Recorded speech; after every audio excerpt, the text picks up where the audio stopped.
Como agradecer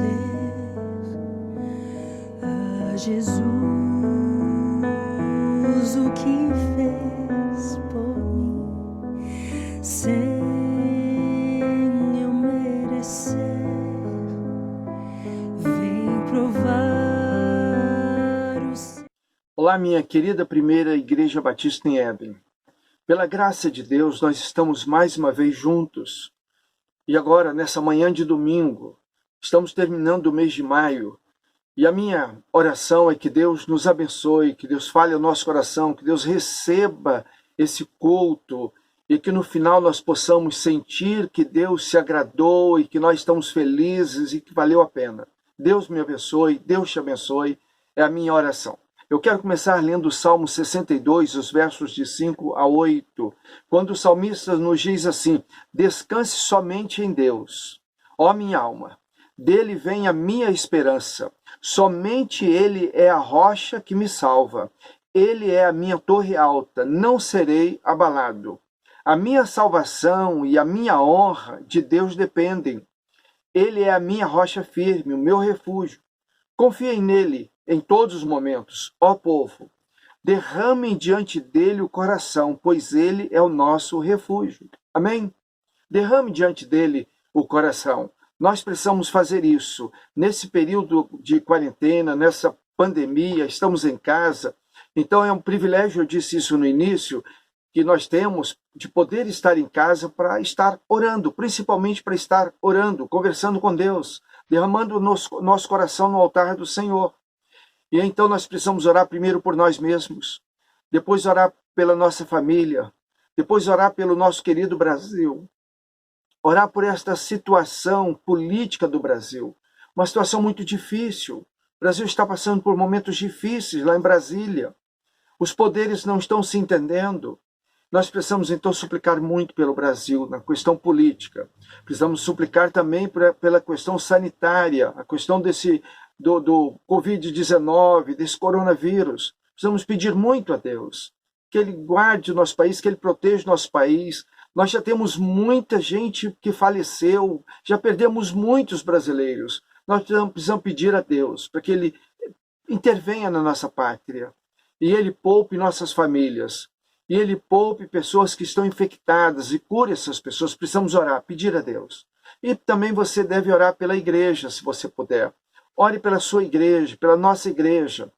Ore pelo pastor, pelos diáconos, pelos idosos, pelas crianças, adolescentes, juniores, jovens, pelos adultos. Ore pela igreja.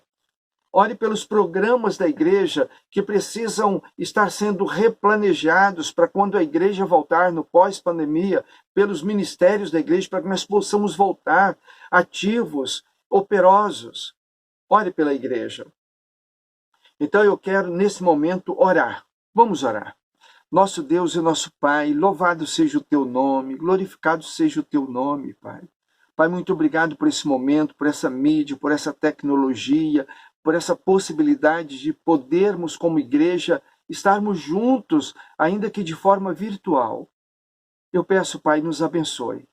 Dê que quando estivermos discutindo, compartilhando a Tua palavra, o Senhor esteja falando a cada um dos nossos corações. Por isso eu peço, Pai, nos abençoe.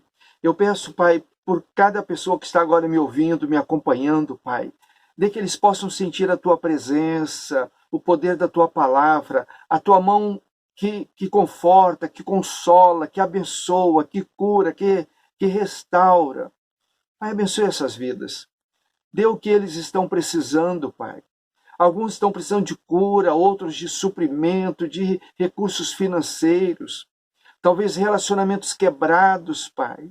Dê que eles possam ter novamente os relacionamentos refeitos. Pai, abençoe cada família, Pai. Abençoe para que as famílias estejam unidas, Pai. Em nome de Jesus eu te peço, nos abençoe. Em nome de Jesus. Amém e amém. Eu quero também fazer algumas comunicações. Eu tenho lembrado das nossas transmissões. O culto de domingo de manhã está acontecendo às 9 horas da manhã. De domingo à tarde e noite, às 18 horas, o mesmo horário que nós realizamos os cultos na igreja, no templo. Então, às 18 horas. E na quarta-feira nós estamos tendo o PG familiar, o pequeno grupo familiar, quando as famílias estão, então, relembrando a mensagem que foi pregada domingo à noite, e o PG, então, é discutido ali em cima da mensagem de domingo à noite. É uma revisão, uma recapitulação, e então o pequeno grupo familiar tem a oportunidade de discutir em cima do assunto da mensagem. Estamos também realizando o momento de oração, de segunda a sexta-feira, às 23 horas. Nós estamos estudando o Salmo 23, o combate ao estresse. E na primeira semana, nós estudamos sobre a ansiedade. Então, o remédio de Deus para a ansiedade. Quando nós estudamos o primeiro verso, o Senhor é o meu pastor, nada me faltará. Nós vimos então que a ansiedade ela é improdutiva, ela é irracional, ela é prejudicial. A ansiedade ela não serve para nada. Os estudiosos dizem que no inglês arcaico, a palavra ansiedade, ela quer dizer estrangular, sufocar.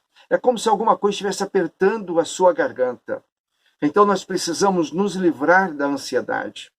É claro que isso aqui não é um trabalho que eu estou fazendo de segunda a sexta-feira, às 23 horas, não é um projeto psicológico. Há casos que somente o psicólogo, um psiquiatra, um médico vai ajudar. Então é preciso um profissional.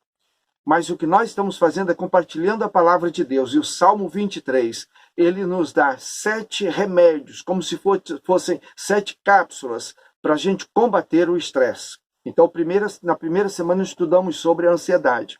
Na segunda semana, estudamos sobre a inquietude. Quando o Salmo 23, verso 2 diz: em verdes pastagens me faz repousar e me conduz a águas tranquilas. E ali nós vimos, então, nessa semana, que nós temos um grande problema, que nós nos avaliamos em termos de desempenho versus valor. E nós achamos que nós só temos valor se nós formos bem, desempenharmos bem nossas funções, se nós formos os melhores.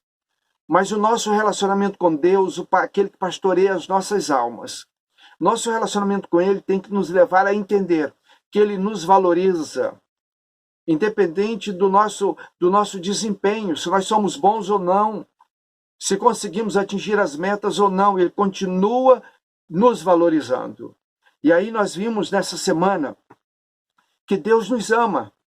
Independe do nosso desempenho, Ele nos ama. Ele quer que sejamos felizes. Jesus disse: eu vim para que vocês tenham uma vida e uma vida abundante, uma vida feliz. Ele quer que nós enxuguemos a nossa agenda. Nós vimos isso essa semana. E ali nós vimos também que na questão da nossa agenda nós temos os nossos 3 tanques. O tanque físico, o tanque emocional e o tanque espiritual. E se um desses tanques não estiver bem, os 3 vão ter dificuldades. E nós vimos que nós precisamos ajustar os nossos valores. E dentro dos nossos valores, em primeiro lugar, está a nossa família. Foi muito interessante. Nesta semana agora, amanhã, nós começaremos a estudar, então, o remédio de Deus para a cura emocional. Quando nós vamos estudar apenas a parte A, do verso 3, Ele restaura a minha alma. Ele restaura a minha alma. Então, a cura emocional. Então, Ele remove a nossa culpa. Ele alivia a nossa angústia. E Ele quer substituir o ressentimento que há em você. Então, vamos ver isso de segunda a sexta-feira, às 23 horas. E nós vamos agora, então, ter um momento de louvor. Nós vamos ter um momento de louvor e depois eu volto para fazer a meditação. Tá? Que Deus te abençoe, me abençoe, que nós possamos acompanhar esse momento e participar. Se você canta, participe desse momento de louvor.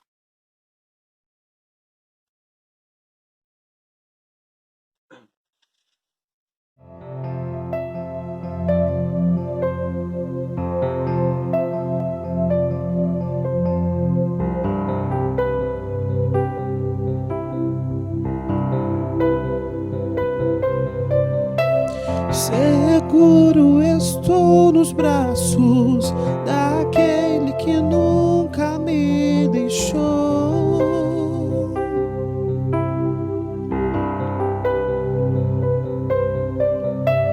Seu amor perfeito sempre esteve repousando em mim.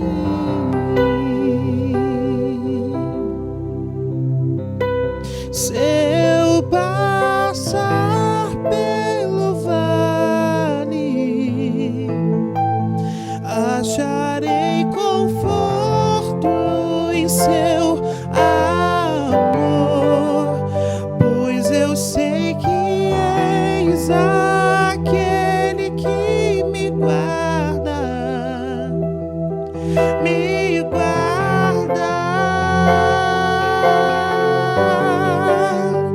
Em teus braços é o meu descanso, em teus braços é o meu descanso, em teus braços é o meu descanso, em teus braços é o meu descanso.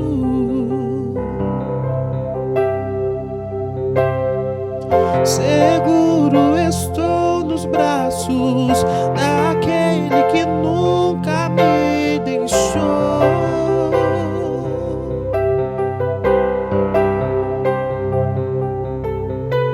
Seu amor perfeito sempre esteve repousando em mim. E se eu passar pelo vale,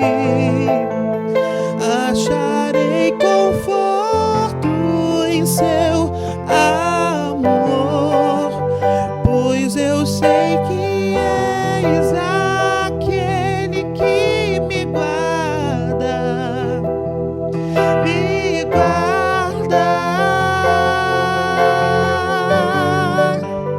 Em teus braços é o meu descanso, em teus braços é o meu descanso. Adore isso na sua casa. Em teus braços é o meu descanso,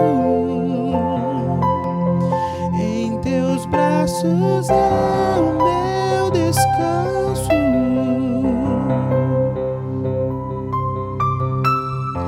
Recai em tua graça,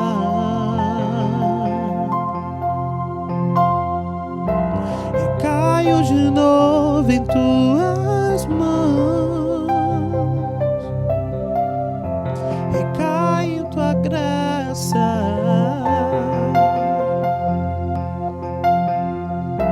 recaio de novo em tuas mãos, recaio sim.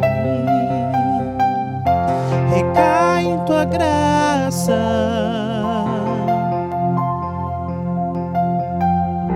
recaio de novo em tuas mãos, recaio, recaio em tua graça,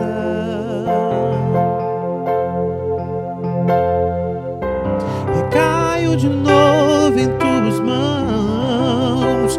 E se eu passar pelo vale, acharei conforto em seu amor, pois eu sei que és aquele que me guarda, me guarda. Em teus braços é o meu descanso, em teus braços é o meu descanso, em teus braços é o meu descanso, em teus braços é o meu descanso. Recaio sim, recai em tua graça,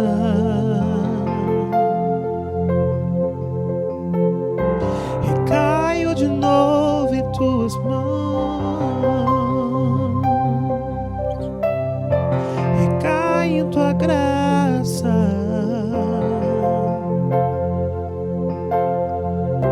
recaio de novo em tuas mãos.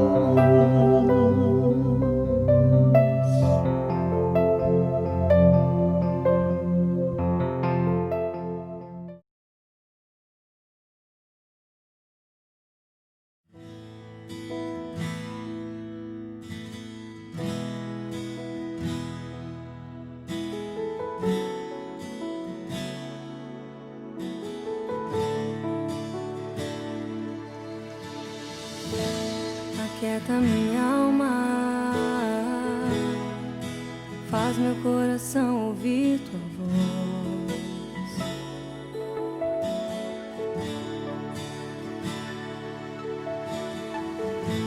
Me chama pra perto, só assim eu não me sinto só.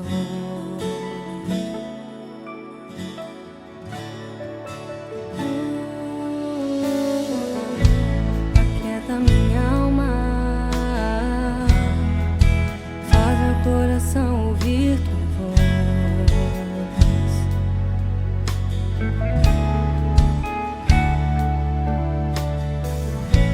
Me chama pra perto, só assim eu não me sinto só.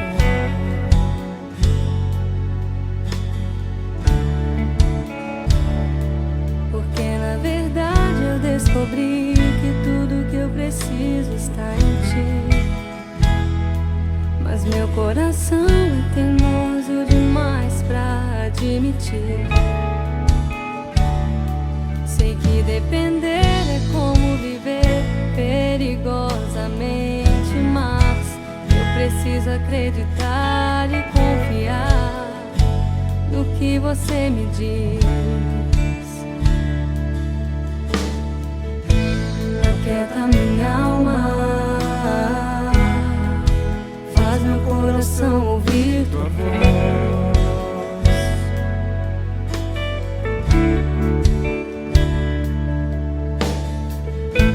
Me chama pra perto,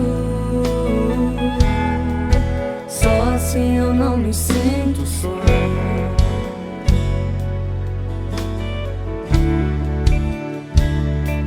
Eu sei que mesmo sem entender você está no controle, então me esconda no teu coração, me amarre a ti pra eu não desistir.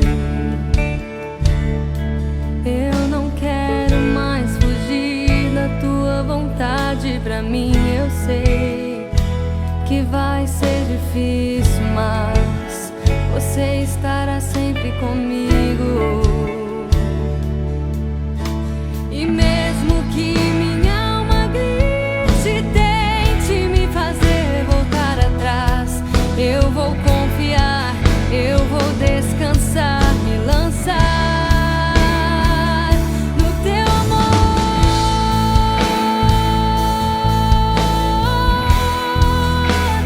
no teu amor, Senhor.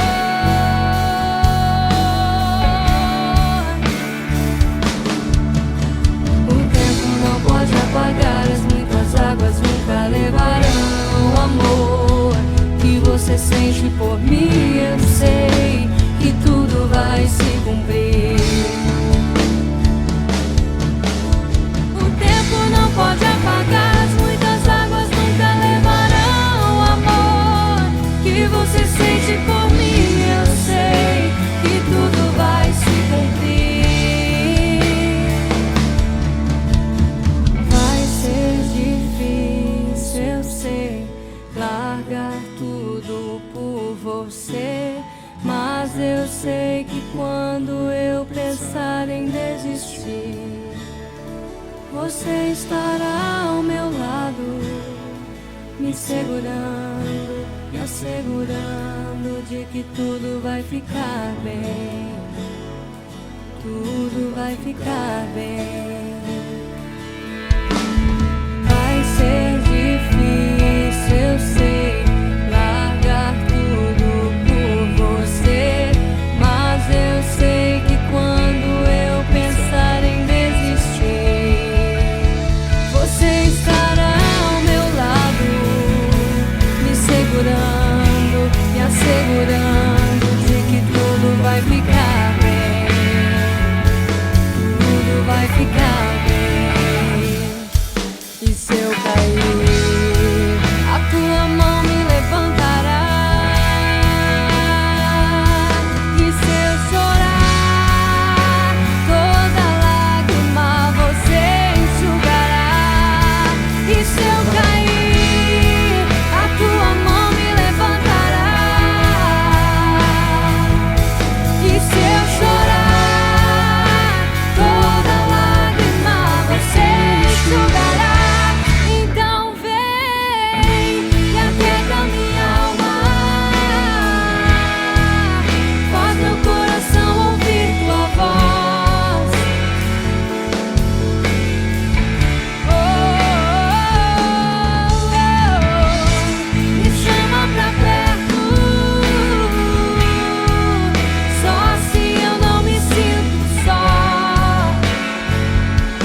sei que tudo que eu preciso está em ti, mas meu coração é teimoso demais pra admitir. Sei que depender é como viver perigosamente, mas eu preciso acreditar e confiar no que você me diz.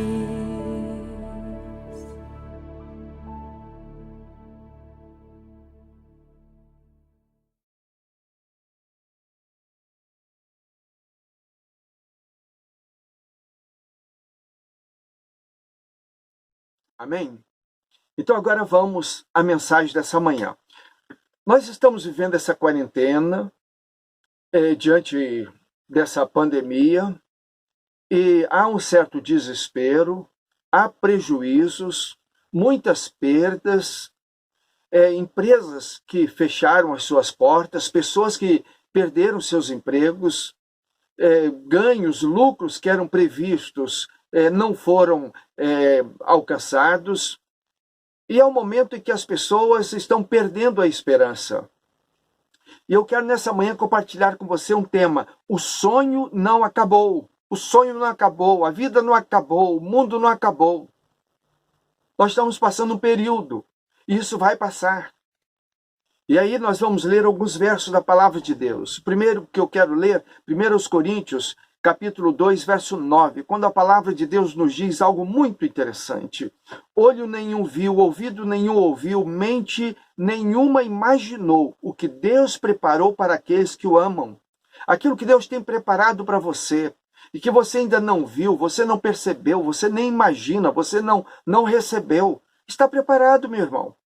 Então o sonho não acabou. A vida continua. O sonho não acabou. O sonho é como se fosse, vamos imaginar uma visão, aquilo que você vê, você precisa imaginar. Ainda que você não consiga imaginar exatamente aquilo que Deus tem para você, mas você precisa vislumbrar algo que Deus tem para você. Então o sonho não acabou. O sonho não acabou. Em primeiro lugar, o sonho, eu disse que é como uma visão. Em primeiro lugar, você precisa vislumbrar. Você precisa imaginar que Deus tem algo especial para você. A vida não é só isso que você está vivendo. A vida não, a nossa vida, a vida que Deus tem para nós. Jesus disse: eu vim para que você tenha vida e a tenha em abundância. Uma vida completa, uma vida significativa. A vida não é uma vidinha qualquer. Nós que somos crentes no Senhor Jesus, Ele é o nosso Senhor e Salvador. Nós somos filhos de Deus. Então não é uma vidinha qualquer. Então você precisa ter esse vislumbre, essa visão. Não apenas um vislumbre, mas ter a certeza de que Deus tem algo muito especial para você. Ele tem algo muito especial. Eu já contei algumas vezes na igreja uma história de uma igreja, o líder de adolescentes foi fazer um acampamento com os adolescentes. Então, lá no acampamento, e de repente a água acabou e não tinha como os adolescentes tomar banho e tal. E você imagina, e eles correndo e brincando e tal. Lá no segundo dia do acampamento, a coisa estava feia. O odor, então, estava horrível. E já eles já não se aguentavam mais. A situação estava muito ruim. E eles jogavam bola, estavam sujos e tal. E, de repente, um dos líderes, pensando no que fazer, como arrumar água, ele andou um pouquinho, chegou, tinha um muro. Ele botou uma cadeira, subiu naquela cadeira e olhou do lado de lá do muro. Passava um riacho do lado do muro. Passava um riacho do lado de lá. Então o rio da vontade de Deus está logo ali. Mas nós às vezes ficamos do lado de cá e a gente não olha, a gente não vislumbra, a gente não olha mais além, a gente não levanta a cabeça. A palavra de Deus diz: levantai os vossos olhos. É preciso levantar os olhos e ver. Nós precisamos levantar os olhos, fixar os olhos. Na segunda carta aos Coríntios, no capítulo 5, verso 17, a palavra de Deus nos diz: portanto, se alguém está em Cristo, nova criatura é. As coisas antigas já passaram, eis que tudo se fez novo. Então há algo novo diante de nós. Há uma jornada nova, há um caminho novo, há um projeto de vida novo, há uma experiência nova. As coisas velhas passaram Eis que tudo se fez novo. Então nós precisamos continuar sonhando, continuar tendo visões, sonhos para nossa família, coisas que você sempre imaginou fazer para sua família, projetos familiares. Então o sonho não acabou, a vida não acabou. Continue sonhando, replaneje, talvez algo melhor, talvez algo maior, talvez alguma coisa mais esplendorosa. Pense em alguma coisa maior para sua família, talvez para sua família, talvez para o seu trabalho, talvez para a sua igreja, o seu projeto para a igreja, para o ministério que você trabalha na igreja. Então, o sonho não acabou.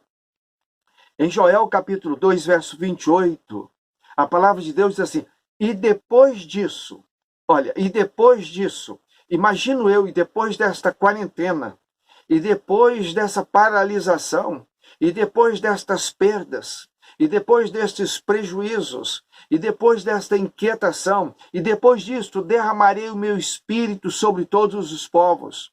Os seus filhos e as suas filhas profetizarão, os velhos terão sonhos e os jovens terão visões. Então Deus está dizendo depois disso. É claro que a gente vive uma época diferente daquela em que Joel estava vivendo, mas a palavra de Deus está dizendo, depois desse momento tenebroso, depois disso, derramarei o meu espírito. Então vamos crer na palavra de Deus, vamos pedir a Deus, Deus dê que essa profecia se cumpra na nossa vida. Ela já se cumpriu lá em Atos capítulo 2, mas a palavra de Deus se renova, e ela tem o seu efeito em cada momento, em cada situação. Então, e depois disso, derramaria o meu espírito sobre todos os povos. Peça a Deus que isso aconteça na sua vida, sobre a sua família, talvez sobre a sua empresa, o seu negócio, o seu empreendimento. Peça isso a Deus. Visão, disse Rick Warren, a visão é o processo ativo de seguir um Deus dinâmico. O nosso Deus não é estático, ele não está parado, ele não está lá no passado. Ele é um Deus dinâmico, ele está numa jornada e nós precisamos estar com Deus nessa jornada. Ele não para. Então nós precisamos estar com Deus. Visão não é apenas um destino, é uma jornada. Imagina Moisés lá no deserto. Então não é apenas um destino, você saiu daqui e chegou lá. Não, tem uma jornada, 40 anos. Momentos difíceis, momentos fáceis, momentos alegres, momentos difíceis, momentos com saúde, momentos com enfermidades. É uma jornada. Visão não é apenas um produto, é um processo. Nós olhando para Paulo, você imagina Paulo em toda aquela jornada dele. Momentos também alegres com aquelas igrejas que ele ia organizando naquele processo. E momentos difíceis também. Então é um processo. Visão não é apenas uma linha de chegada, mas é uma corrida inteira. É como se fosse uma maratona, 42 quilômetros. E então é uma jornada, é uma maratona. Nós estamos nessa maratona. E nessa maratona, às vezes, você escorrega, você cai, você tropeça. Mas o sonho não acabou. Você precisa atingir o alvo, precisa chegar lá. Então nós temos planos, temos programas. Porém, o propósito de Deus, se ele prevalecerá. Deus sempre cumpre aquilo que ele planejou e que ele quer realizar. A palavra de Deus nos diz em Provérbios 19, verso 21, muitos são os planos no coração do homem, mas o que prevalecerá é o propósito do Senhor. Então, nesse momento, olhe para Deus. Peça a Deus, diga, Deus, cumpra o teu propósito na minha vida. Deus, cumpra o teu propósito na vida da minha família, dos meus queridos familiares. Deus, cumpra o teu propósito na minha empresa, no meu emprego. Talvez no meu negócio, no meu empreendimento, cumpra o teu propósito. Diga isso para Deus. Diga para Deus, Deus, eu sei que o sonho não acabou. Diga, Deus, eu sei que eu estou numa jornada, estou passando por um momento difícil, mas o Senhor está comigo. Em segundo lugar, a visão geralmente surge no momento de desespero. Quem sabe você não tinha nenhum planejamento para sua família, nenhuma visão para sua família. Talvez nenhuma visão de futuro, nenhuma visão sobre os seus estudos, a sua formação.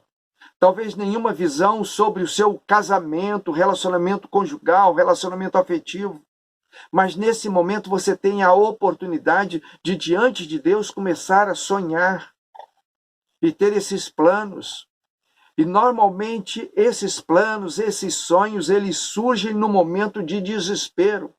É nesse momento que Deus tem a oportunidade de conversar com você, de falar a você. Então peça a Deus isso. Em Mateus capítulo 5, verso 6, Jesus diz: bem-aventurados aqueles que têm fome e sede de justiça. Bem-aventurados aqueles que têm fome e sede. Nós brasileiros, a maioria de nós brasileiros, nós não sabemos o que é fome. Às vezes nós sentimos vontade de comer. Vontade de comer. Fome, tem muita gente que sabe o que é fome. Eu, pela graça de Deus, eu não sei o que é fome. Quando a pessoa tem fome, ela começa a ter vertigem, ela começa a ter dificuldade de raciocinar. Fome. E Jesus diz: felizes são aqueles que têm fome e sede de justiça, de retidão. Nós precisamos ter essa fome, esta sede de ter Deus agindo na nossa vida, de ter Deus apontando o caminho para nós, de ter Deus dizendo: eu estou contigo, eu não vou te deixar, eu te abençoarei. Essa fome de ter Deus nos tomando pela mão direita e nos conduzindo.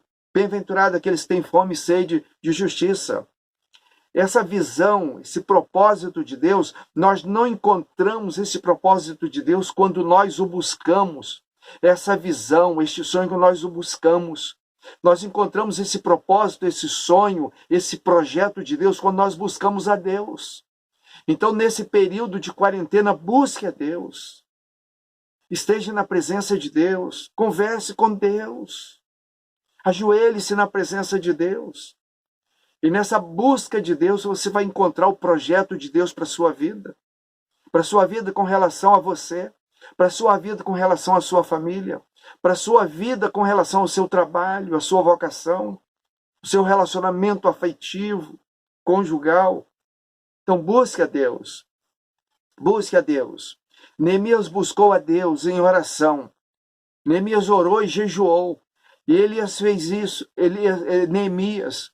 E ele encontrou então a visão de Deus, o projeto de Deus para a vida dele, mas ele buscou a Deus. Mas nós estamos tão ocupados que nós não temos tempo de buscar a Deus. E a maioria de nós, como líderes, pastores e líderes, estamos tão ocupados com a obra de Deus, que nós não temos tempo de buscar a Deus. Estamos ocupados com a nossa formação, estamos ocupados com os nossos empreendimentos, estamos preocupados com as nossas compras, aquisições que queremos fazer. Estamos tão preocupados com isso e ocupados com isso que não temos tempo de buscar o Deus que tudo pode, que pode nos ajudar em todas essas preocupações, em todas estas ocupações. Nós precisamos buscar a Deus. O Deus da obra, o Deus da família, o Deus que tudo pode e quer nos ajudar. O Salmo 46, verso 10, neste salmo Deus diz assim: parem de lutar e saibam que eu sou Deus, serei exaltado entre as nações. Parem de lutar. Em outra versão diz: aquietai-vos, acalmem-se e saibam que eu sou Deus. Em terceiro lugar, para você receber essa visão de Deus, esse projeto de Deus, essa vontade de Deus para a sua vida, você precisa mudar a ordem. Primeiro você precisa ouvir Deus. Ouça Deus. A maioria está ouvindo os reclames da sociedade, os reclames culturais, os reclames financeiros. Ouça a Deus. Busque ouvir a Deus. Converse com Deus. Nesse período, então, leia a Bíblia e ore. Converse com Deus. Nós possuímos, alguém disse, a síndrome de Elias. Elias obedeceu a Deus. Elias recebeu a visão de Deus. E ele obedeceu a Deus. E ele viu coisas inacreditáveis acontecerem. Ele viu aqueles corvos trazerem alimento para ele. Ele viu a farinha naquela panela da viúva não faltar. Ele viu tanta coisa acontecer. Ele conseguiu parar a chuva por 3 anos e meio. E depois orou e pediu para que a chuva viesse. A chuva veio. Ele matou 400 profetas de Baal. Venceu aqueles profetas. Porém, Elias estava tão ocupado com o serviço que ele não buscou a Deus. Ele estava tão ocupado com a obra de Deus. que ele não buscou o entendimento, o relacionamento com Deus da obra. E Elias então se afastou, ele ficou sozinho, e ele disse: eu estou sozinho. E Elias então foge, e ele agora com medo, ele se esconde, e quando Deus vem, eu acho interessante que Deus vem para falar com Elias, e Deus vem ali no primeiro livro de Reis, capítulo 19, e Deus vem falar com Elias, e Deus não vem todo entusiasmado, Deus não vem gritando com Elias, Deus vem sussurrando, e Deus diz: Elias, o que fazes aqui, Elias? É como se Deus estivesse dizendo: eu não quero falar à mente de Elias, eu não quero falar ao ouvido de Elias, eu não quero vir com estardalhaço sobre Elias, mas eu quero falar ao coração de Elias. E naquele momento Elias ouviu Deus, e ele tem o seu encontro com Deus. E Deus então vai transformar a vida de Elias a partir daquele momento. Em Jeremias capítulo 29, versos 11, 12 e 13, nós encontramos o seguinte: porque sou eu que conheço os planos que tenho para vocês, diz o Senhor, planos de fazê-los prosperar, não de lhes causar danos, planos de dar-lhes esperança e um futuro. Esse momento está todo mundo desesperado, só pensando nas perdas, nos prejuízos. Mas vem Deus e diz: eu tenho planos para vocês, planos bons, planos de fazê-los prosperar, de não lhes causar danos, mas de dar esperança e um futuro. E esse verso 11, ele está alicerçado no verso 12 e o verso 13. O verso 12 diz então o seguinte: então vocês clamarão a mim, virão orar a mim, e eu os ouvirei. Tudo aquilo que Deus disse que vai fazer, ele vai fazer em cima disso. Vocês procurarão a mim e me acharão. O verso 12, então vocês clamarão a mim, virão orar a mim, e eu os ouvirei. O verso 13, vocês me procurarão e me acharão quando me procurarem de todo o coração.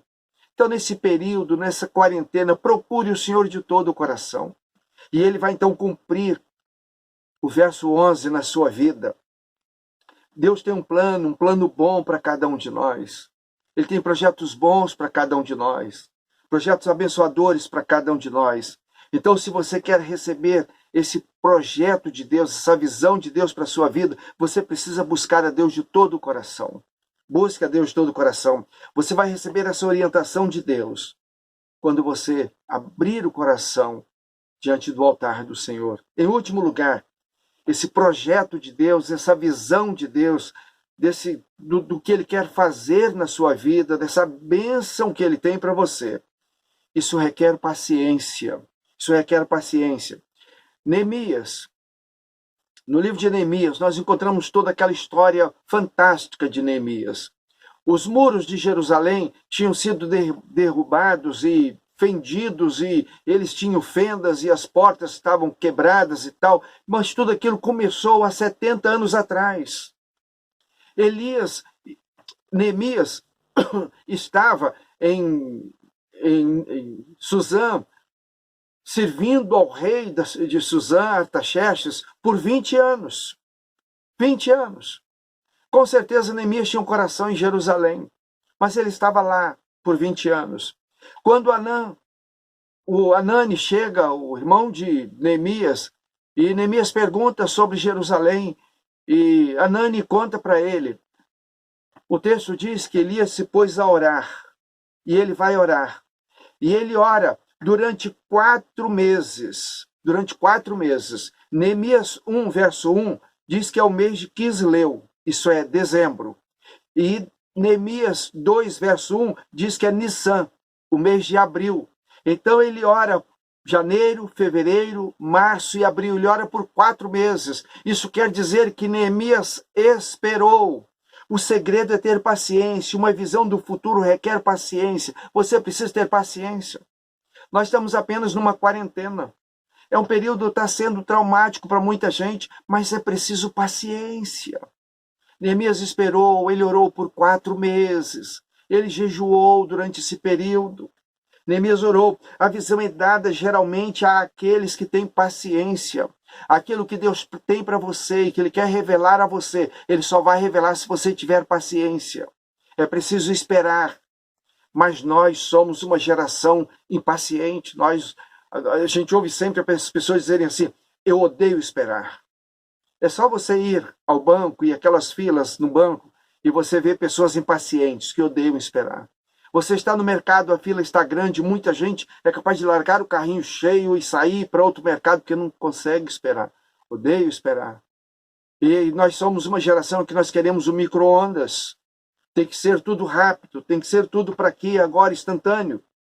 Mas em Isaías 40, verso 31, diz o seguinte: mas aqueles que esperam no Senhor, é hora de você esperar, ter paciência, espere no Senhor. Se tem que ficar em casa, fique em casa. As coisas estão difíceis, se acalme, espere no Senhor. Mas aqueles que esperam no Senhor renovarão as suas forças, voam alto como águias, correm e não ficam exaustos, andam e não se cansam. Mas aqueles que esperam no Senhor, espere no Senhor, meu irmão, minha irmã, espere. O segredo é esse. Talvez você precise ir ao médico para tomar algum remédio. Talvez você precise consultar um psicólogo. Talvez você precise consultar um psiquiatra. Faça isso, faça isso. Mas não deixe de esperar no Senhor. Espere no Senhor, porque a palavra de Deus está dizendo: mas aqueles que esperam no Senhor renovarão as suas forças. O mesmo Isaías, no capítulo 40, verso 1, ele diz assim: esperei com... Aliás, o Salmo 40, verso 1, esperei com paciência no Senhor, e ele se inclinou para mim e ouviu o meu clamor. Eu acho esse verso fantástico. Esperei com paciência no Senhor e ele se inclinou. Deus se inclina, ele baixa, ele desce, ele vem aqui. Esperei com paciência no Senhor e ele se inclinou para mim. É como aquele pai que se curva e diz: filho, que está vendo o que você precisa. Filho, vai ficar tudo bem. Esperei com paciência no Senhor e ele se inclinou para mim e ouviu o meu clamor. Esse esperar, esta paciência faz toda a diferença. Deus esperou por Jonas, e Jonas foi pregar em Nínive. Teve lá os problemas dele. Ele foi parar no fundo do mar, foi engolido por aquele grande peixe. Mas Deus esperou por ele, e ele foi pregar em Nínive, e todos se converteram. Neemias esperou por 4 meses. Mas ele foi para Jerusalém e reconstruiu os muros de Jerusalém. Jesus conta a parábola do pródigo. Aquele pai esperou por aquele filho, não sei por quanto tempo, mas esperou. E aquele filho voltou para casa. Esperei com paciência no Senhor, e ele se inclinou para mim e ouviu o meu clamor. Precisamos, então, ter essa paciência, esperar no Senhor. Moisés teve que esperar 40 anos no Egito. Mais 40 anos lá no deserto, lá com seu sogro Jetro. Esperou por 80 anos para iniciar a sua jornada e tirar o povo, e levar o povo, tirar do Egito e levar o povo até a terra prometida. Jesus esperou por 30 anos para trabalhar apenas 3 anos, mas ele esperou. Você precisa ter paciência, precisamos esperar. Entre uma plantação e a colheita, é preciso esperar. É preciso esperar.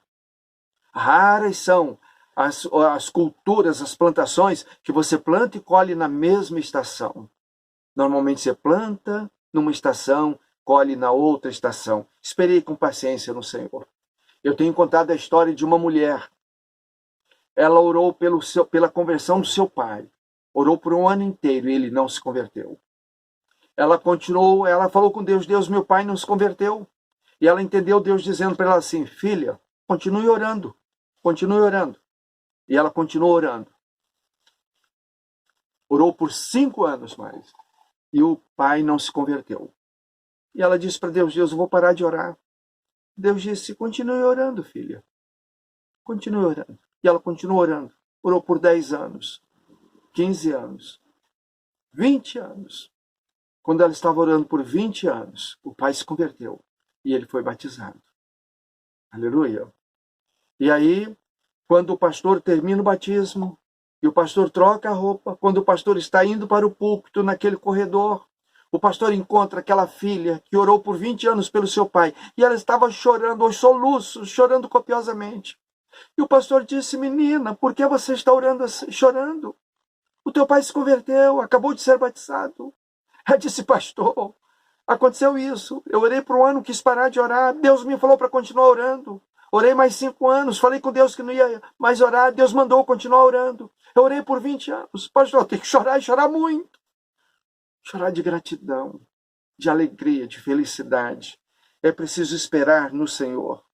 E eu quero então concluir com Jeremias, novamente, 29, verso 11. Porque sou eu que conheço os planos que tenho para vocês, diz o Senhor. Planos de fazê-los prosperar e não de lhes causar danos. Planos de dar uma esperança e um futuro. O sonho não acabou, meu irmão. O sonho não acabou. Nós estamos numa jornada, num processo, e Deus está trabalhando, Ele não para de trabalhar. 1 Coríntios 2, verso 9. Olho nenhum viu, ouvido nenhum ouviu, mente nenhuma imaginou o que Deus preparou para aqueles que o amam. Você ama a Deus? Você ama a Deus, eu sei que ama. Então Deus tem um plano para você. Espere no Senhor, espere com paciência, seja paciente, confie no Senhor, confie nele. Coloque sua vida nas mãos dele, coloque sua família nas mãos do Senhor, o seu emprego nas mãos do Senhor, talvez o seu negócio, as suas perdas, lançando sobre ele toda a sua ansiedade, porque ele tem cuidado de você, de mim, ele tem cuidado de nós. Que Deus te abençoe. Vamos orar. Pai, louvado seja o teu nome. Pai, eu peço por esta vida, Pai, por esta pessoa, talvez esta família que está me ouvindo, Pai. Pai, de que eles possam entender que a tua palavra é a verdade, Pai. A tua palavra é viva e eficaz. E que o Senhor não é homem para mentir. Pai, dê que a tua palavra, Pai, possa fazer o efeito para o qual ela foi escrita e compartilhada nesse momento, Pai. Eu peço que o Senhor abençoe essas vidas. Abençoe a minha vida. Abençoe também, Pai, a família, as famílias que estão me ouvindo, as pessoas que estão me ouvindo. E abençoe também a minha família, os meus familiares. Pai, abençoe a minha primeira igreja batista em Éden, igreja querida, Pai. Abençoe toda a igreja, Pai, todas as famílias. Cuide da igreja, cuide das famílias. Eu peço por aqueles que estão infectados, Pai. Aquela irmã que está internada, Pai. Restaure a saúde dela e traga aquela irmã de volta para casa, feliz, sadia, Pai. Eu peço pelo irmão da Jaqueline e o João, Pai, que vai fazer a cirurgia, Pai. Eu louvo o teu nome porque ele conseguiu internação, porque ele conseguiu fazer os exames e porque ele vai passar pela cirurgia, Pai. Que tudo seja para a glória do teu nome e que a família seja abençoada. Pai, eu peço que o Senhor continue agindo no nosso meio. Mas eu peço, Pai, que o Senhor aquete o coração de todos nós, nos dê paciência, e de que todos possamos continuar esperando no Senhor. Por isso eu te suplico, eu te peço, e eu te louvo também, em nome de Jesus. Amém e amém. Que Deus te abençoe. Nós vamos ouvir agora um cântico, vamos ter um momento de louvor, e com esse louvor nós estaremos encerrando esse culto. A minha oração é que Deus te abençoe, que Deus te dê um feliz domingo, uma semana abençoada. E eu espero que você me acompanhe de segunda a sexta-feira, quando estaremos estudando o Salmo 23. E se você puder também, convide pessoas, indique para pessoas, passe o link da igreja, para que outras pessoas possam nos acompanhar, estarmos juntos estudando o Salmo 23. Eu não estou convidando você para me ouvir como um grande pregador, um grande expositor da palavra de Deus. Nada disso. Eu estou te convidando para juntos estudarmos o Salmo 23. Um salmo lindo. O salmo do bom pastor, do Senhor Jesus. Que Deus te abençoe. Ouça agora esse louvor e, terminando o louvor, que Deus te abençoe e te dê um bom dia. É a minha oração. Amém. A paz, queridos. Isaías capítulo 12, versículo 2 diz: Eis que Deus é a minha salvação, eu confiarei e não temerei, porque o Senhor Deus é a minha força e o meu cântico, e se tornou a minha salvação. Amém.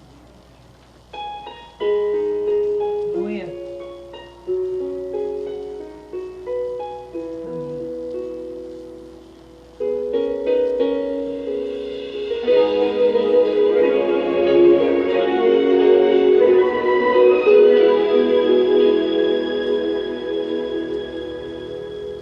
Eu sei que a caminhada é tão difícil de seguir. É tão bom estar sorrindo quando tudo vai bem. Eu quero ver tua fé quando o mundo te esquecer. Lembrarás que eu sou o teu Deus. Deixarás te levar, mas em mim descansar. Lembrarás das promessas que eu te fiz. Se for impossível, clamarás a mim. Lembrarás que sou teu Pai, ou me esquecerás. Senhor, eu confio em ti.